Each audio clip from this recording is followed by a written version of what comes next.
Hello, bonjour, bienvenue. Merci de me retrouver pour le trade du jour. Et après plusieurs vidéos théoriques, je vous propose de retourner dans le vif du sujet, dans l'action, avec des idées de trade. Attention, ces ne sont pas des conseils financiers, c'est simplement dans un but éducatif, informatif, ludique et ou expérimental. Voilà, aujourd'hui, je vous propose de partir sur un trade sur Lululemon. En l'occurrence, c'est pas un trade, mais c'est trois stratégies différentes, trois approches différentes. Et le deuxième titre que nous allons regarder ensemble, c'est le titre IMSS. Deux titres qui ont fortement corrigé ces dernières séances, bien à l'envers de la tendance actuelle de la reprise des marchés actions. Et donc, nous partons directement sur Lululemon. On voit la forte correction de ces dernières semaines. Elle a vécu un bon nombre de séances rouges avant de retrouver un petit peu de soutien aux alentours des 220 $. On constate que ce niveau avait également servi de support en été 2024. La question est de savoir est-ce que le trend va s'inverser, est-ce que la consolidation va se faire sur ces niveaux ou est-ce que la baisse n'est pas terminée. Ça, je ne peux pas le prédire. Par contre, je peux vous proposer des stratégies qui vont évoluer différemment en fonction de l'évolution du titre. Mais toutes ces stratégies-là ont plutôt dans l'optique d'un ralentissement de la baisse, d'une consolidation du titre sur ces niveaux. Voilà en détail les stratégies que je vous propose. La première, c'est un put credit spread, short delta de 13 à peu près, ça donne du 205-195 de spread. Échéance au 1er août, ça donne 37 jours de durée, donc une vente de put, un achat de put, vente de put 205, achat de put 195. Le pouvoir d'achat nécessaire pour cette stratégie est de 900 $.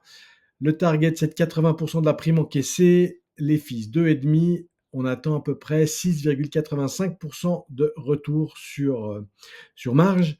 Et on s'attend à une durée de 20 jours approximatifs qui vont essentiellement être décidés par l'évolution future de Lululemon. La deuxième stratégie, qui demande un pouvoir d'achat bien différent, mais qui a une optique un peu différente également, c'est la stratégie de la roue.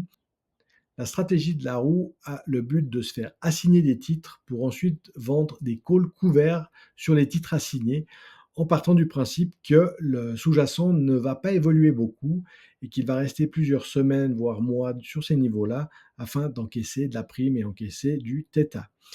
Donc la première opération pour entrer dans cette stratégie, c'est une vente de put. Je propose de prendre un strike à 220, le fameux 220 qui a fait office de support. Ça nous permet d'encaisser environ 5 $. Ça représente 2,45% du pouvoir d'achat nécessaire. Et si le titre venait à de nouveau toucher les 220 $ et même en dessous, nous nous verrions assigner 200 titres que nous devrions acheter à 220 $. Donc, d'où les 220 000 $ nécessaires pour cette stratégie. La durée, donc ça va être 37 jours. Ça peut être un peu moins. C'est rare de se faire exercer avant, à moins qu'il y ait vraiment une forte chute du titre. Et le but, une fois que nous sommes assignés, c'est de vendre des calls. Je vous ferai un suivi sur cette stratégie en voyant comment évolue le titre Lululemon. L'intérêt actuellement, c'est de se dire qu'on va pouvoir les racheter éventuellement sur les niveaux de rebond, les niveaux plus bas que ce que nous connaissons maintenant, puisque nous avons une légère reprise depuis quelques séances. Et ensuite, nous aviserons en fonction de l'assignation, du timing, de nos objectifs et surtout de la variation du titre. Et la troisième stratégie, qui est une stratégie un petit peu entre les deux, c'est-à-dire qu'on prend un peu de l'avance sur la stratégie de la roue puisqu'on s'assigne déjà du titre avec un Poor Man's Covered Call, c'est-à-dire qu'on va acheter un long Delta 90 échéance juin 2026, donc de 358 jours de durée, mais là on part sur un call. On paye 124 de prime, c'est le buying power nécessaire. Le strike est à 120, mais il nous intéresse peu. Ce qui nous intéresse surtout, c'est que c'est à un delta de 90, ce qui veut dire que malgré un pouvoir d'achat de 12 000 $, nous avons à peu près la même exposition que l'achat de 100 titres, en l'occurrence l'achat de 90 titres avec un delta de 90. Donc nous allons encaisser 90 $ à chaque point de hausse, à chaque dollar de hausse de l'action Lululemon avec cette stratégie. Nous mettons quand même un stop loss à 30% du prix de l'option encaissée, 30%, ce qui veut dire une correction encore considérable de l'action Lululemon. Et en parallèle, nous vendons un call. Ce call-là est couvert, donc il ne réclame pas de pouvoir d'achat supplémentaire au long call delta 90. Nous le vendons à 8 jours avec un delta de 50, ce qui nous permet d'encaisser 4,75, 475 $, ce qui représente par rapport aux 12 700, 3,72%. Et ça, on essaye de le faire chaque semaine. Alors 3,72%, c'est le montant maximum que nous pouvons encaisser si la prime reste, si le strike reste en dessous de 232,50 et si la prime de l'option call finit à 0. Et le but, c'est de réitérer cette opération tous les vendredis pour le vendredi d'après, en partant du principe que Lululemon ne va pas beaucoup évoluer dans ces prochaines semaines, ces prochains mois peut-être même, en espérant encaisser le plus longtemps possible de la prime sur les longs deltas et en partant du principe que la valeur temps va diminuer beaucoup plus vite sur nos ventes call à 8 jours que sur notre achat de call à 358 jours, ce qui est le cas en l'occurrence. Je vous reparlerai de cette stratégie parce que je l'ai lancée sur Intel depuis quelques semaines. J'attends de voir qu'elle porte ses fruits ou pas. Et je vous ferai un petit comparatif sur plusieurs Pullman's Covered Call que j'ai en cours. Ce sont des stratégies qui prennent du temps à être rémunératrices. Ce sont des stratégies dans lesquelles il faut être régulier. Mais nous savons que le risque maximum que nous risquons se situe au niveau du montant payé du long 90 delta à une année, du LIPS. Voilà pour les stratégies sur Lulu, et nous les évaluerons au fil du temps, puisque c'est le but de les suivre et de les rouler pour voir quelle est la stratégie qui s'avère la plus rentable. La deuxième possibilité que je vous propose aujourd'hui sur IMSS, donc cette société a également été fortement pénalisée récemment.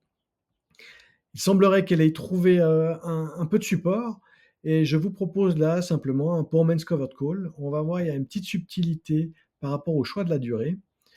Si on part sur TestyTrade, je voulais le faire à 37 jours avant les earnings du 4 août, mais avec un delta de 12 et avec un écart de 5, on voit que les options, les spreads ne sont pas du tout jouables. Il y a beaucoup trop d'écart, il n'y a pas de marché. Donc je vous propose de partir sur 51 jours, ça nous donne un peu plus de marge, delta de 12 avec un écart de 5. Ça nous met sur des options qui sont très liquides, 5 cents de chaque côté. On encaisse 72 $, donc il faut compter une certaine marge. Je dirais qu'un prix aux alentours de 67, 68, 0,67, 0,68 par stratégie est réaliste, puisqu'il faut évidemment payer un petit peu les market makers. Ça nous donne quand même à peu près 65 $ de prime encaissée par rapport à 428 $ de perte maximale et de pouvoir d'achat nécessaire pour cette stratégie. Je trouve que la rentabilité est supérieure à 10% sur un titre qui a fortement corrigé, bien sûr, sur des bases fondamentales, mais qui semble trouver du support actuellement, peut s'avérer être quelque chose d'intéressant. On va suivre cette stratégie également, elle est un petit peu moins complexe, c'est du one shot, on essaye, le stop c'est si HIMS venait à atteindre 29 $, on est loin avec les 42 $ actuellement traités, l'IV Rank à 40 me semble tout à fait intéressant et c'est un trade d'opportunité au vu de la récente évolution de l'action. Voilà, j'espère que cette vidéo vous a plu, j'espère que je vous remets un petit peu dans le bain, pas trop brutalement au niveau des stratégies d'options que j'affectionne. Je vous dis à bientôt et merci d'avance pour vos likes si cette vidéo vous a plu. Allez, ciao!